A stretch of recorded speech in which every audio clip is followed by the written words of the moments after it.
ఉత్తరప్రదేశ్లోని రాయ్ బరేలీ స్థానం నుంచి రాహుల్ గాంధీ పోటీ చేయనున్నారు. ఈ నేపథ్యంలో నామినేషన్ దాఖలు చేసేందుకు రాహుల్తో పాటు ఆ పార్టీ అగ్రనేతలైన మల్లికార్జున్ ఖర్గే, సోనియా గాంధీ, ప్రియాంక గాంధీ అక్కడికి చేరుకున్నారు. ఈ కార్యక్రమానికి తెలంగాణ సీఎం రేవంత్ రెడ్డి కూడా హాజరు కానున్నారు. మరోవైపు అమేథీ స్థానం నుంచి కిషోరీలాల్ శర్మ పోటీ చేస్తున్నారు. ఈ రెండు స్థానాల్లో నామినేషన్ దాఖలకు ఈ రోజు చివరి రోజు కావడంతో దాఖలు చేసేందుకు అభ్యర్థులు సిద్ధమయ్యారు.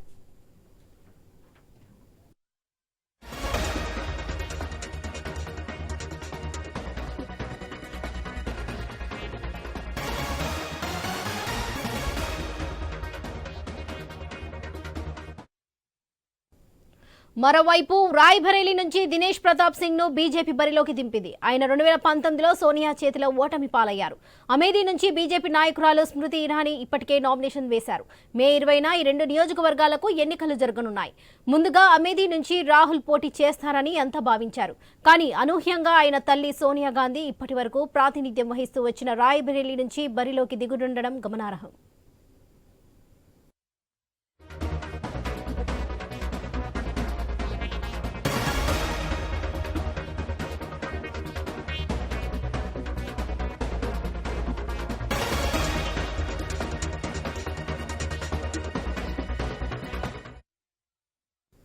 ఉత్తరప్రదేశ్లోని రాయ్ బరేలీ స్థానం నుంచి రాహుల్ గాంధీ పోటీ చేయనున్నారు. ఈ నేపథ్యంలో నామినేషన్ దాఖలు చేసేందుకు రాహుల్తో పాటు ఆ పార్టీ అగ్రనేతలైన మల్లికార్జున్ ఖర్గే, సోనియా గాంధీ, ప్రియాంక గాంధీ అక్కడికి చేరుకున్నారు. ఈ కార్యక్రమానికి తెలంగాణ సీఎం రేవంత్ రెడ్డి కూడా హాజరు కానున్నారు. మరోవైపు అమేథీ స్థానం నుంచి కిషోరీలాల్ శర్మ పోటీ చేయనున్నారు. ఈ రెండు స్థానాల్లో నామినేషన్ దాఖలకు ఈ రోజే చివరి రోజు కావడంతో దాఖలు చేసేందుకు అభ్యర్థులు సిద్ధమయ్యారు.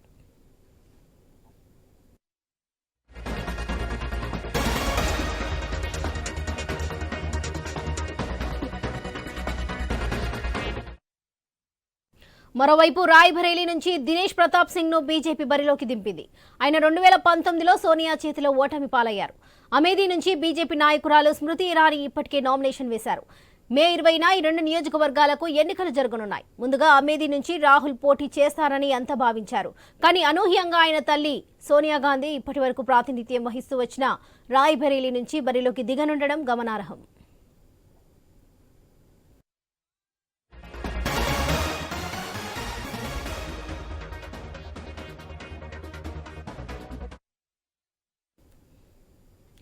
ఉత్తరప్రదేశ్లోని రాయ్ బరేలీ స్థానం నుంచి రాహుల్ గాంధీ పోటీ చేయనున్నారు. ఈ నేపథ్యంలో నామినేషన్ దాఖలు చేసేందుకు రాహుల్తో పాటు ఆ పార్టీ అగ్రనేతలైన మల్లికార్జున్ ఖర్గే, సోనియా గాంధీ, ప్రియాంక గాంధీ అక్కడికి చేరుకున్నారు.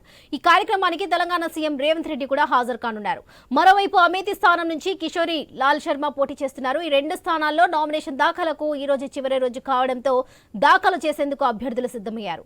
ఇక ఇదే విషయంపై మరింత సమాచారం మా స్పెషల్ కరెస్పాండెంట్ సునీల్ అందిస్తారు. సునీల్, చెప్పండి. ఉన్నటువంటి రాయబరిలో ఈసారి అక్కడి నుంచి కాంగ్రెస్ అగ్రనేత రాహుల్ బరిలో దిగుతున్నారు. కాసేపటి క్రితమే ఏఐసిసి రాహుల్ అభ్యర్థిత్వాన్ని కూడా ఖరారు చేసింది. ఈ రోజు నామినేషన్లకు చివరి రోజు అక్కడ, కాబట్టి రాహుల్ నామినేషన్ వేయబోతున్నారు. రాయబరేలీతో పాటు అమేథీ స్థానాలను కూడా కాంగ్రెస్ పార్టీ అభ్యర్థిని ఖరారు చేసింది. అక్కడ నుంచి కిషోర్ లాల్ శర్మ ను అభ్యర్థిగా ప్రకటించింది. ఆయన కూడా ఈ రోజు నామినేషన్ వేయబోతున్నారు.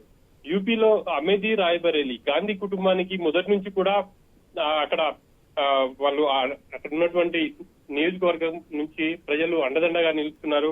గత ఎన్నికల్లో రాహుల్ గాంధీ అమేథీ నుంచి పోటీ చేసినప్పటికీ ఆయన స్మృతి ఇరానీ చేతిలో ఓడిపోయారు. కానీ ఈసారి ఆయన నార్త్ నుంచి తన పోటీ చేసే స్థానాన్ని మార్చారు. రాయ్ బరేలీ నుంచి పోటీ చేస్తున్నారు. గత ఎన్నికల్లో ఇక్కడ నుంచి సోనియా ప్రాతినిధ్యం వహించారు. ఇక అక్కడి నుంచి ఈ ఎన్నికల్లో రాహుల్ బరిలో దిగబోతున్నారు. ఖచ్చితంగా అక్కడ గెలుపు ఖాయమనే ధీమాతో కాంగ్రెస్ పార్టీ శ్రేణులు ఉన్నాయని చెప్పుకోవచ్చు. మే 20 తేదీన ఇటు రాయ్బరేలీలో కావచ్చు, అమేథీలో ఎన్నిక జరగబోతా ఉంది. ఈ రోజు రాహుల్ నామినేషన్ కార్యక్రమానికి ఏఐసిసి అగ్రనేతలందరూ కూడా తరలి వెళ్తున్నారు. ఇప్పటికే ఏఐసిసి అధ్యక్షుడు మల్లికార్జున ఖర్గే ఆయన బెంగళూరు నుంచి బయలుదేరారు. బెంగళూరు నుంచి ఆయన హైదరాబాద్ బేగంపేట ఎయిర్పోర్ట్ చేరుకున్నారు. బేగంపేట ఎయిర్పోర్ట్ లో ఇక్కడ నుంచి తెలంగాణ నుంచి సీఎం రేవంత్ రెడ్డి కూడా రాహుల్ నామినేషన్ కార్యక్రమానికి హాజరు కాబోతున్నారు. ఆయన ఖర్గేతో పాటు ప్రత్యేక విమానంలో రాయబరేలీ బయలుదేరారు.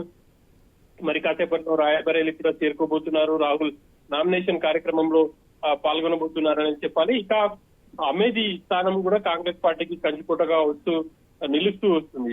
ఈ ఎన్నికల్లో అక్కడి నుంచి గాంధీ కుటుంబానికి సన్నిహితులైనటువంటి కిషోర్ లాల్ శర్మను ఏఐసిసి బరిలోకి దింపుతుంది. ఈ రెండు స్థానాల్లో కూడా ఖచ్చితంగా కాంగ్రెస్ పార్టీ విజయం ఖాయమన్న ధీమాతో ఉంది. ఇప్పటి వరకు ఆ రెండు స్థానాల్లో మెజార్టీగా ఓటర్లు కాంగ్రెస్ పార్టీకే కట్టబెట్టారు.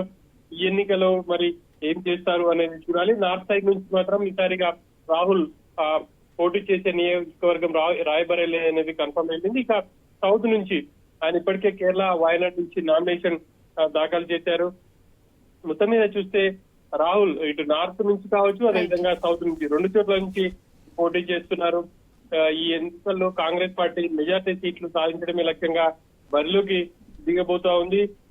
రాయబరేలీ కాంగ్రెస్ పార్టీకి చాలా కంచుకోటగా ఉంది. 1951 నుంచి ఈ నియోజకవర్గంలో ఇతర పార్టీలకు చెందినటువంటి అభ్యర్థులు 3 సార్లు మాత్రమే గెలవగలిగారు. మిగతా అన్ని సార్లు కూడా కాంగ్రెస్ పార్టీ ఆ నియోజకవర్గాన్ని కైవసం చేసుకుంటూ వచ్చింది. 1983లో రాహుల్ గాంధీతో కలిసి అమేథీలో అదేవిధంగా రాయబరేలీలో అడుగు పెట్టారు రాహుల్. కేఎల్ శర్మ ఆయన ఈసారి అమేథీ నుంచి బరిలోకి దిగబోతున్నారు. మొత్తం మీద చూస్తే గాంధీ కుటుంబానికి సన్నిహితులైనటువంటి కేఎల్ శర్మ కుటుంబ సభ్యులకు సంబంధించి ఈసారి అమేథీ టికెట్ కూడా కేటాయించారు వాళ్ళకి. Right Sunil, thank you.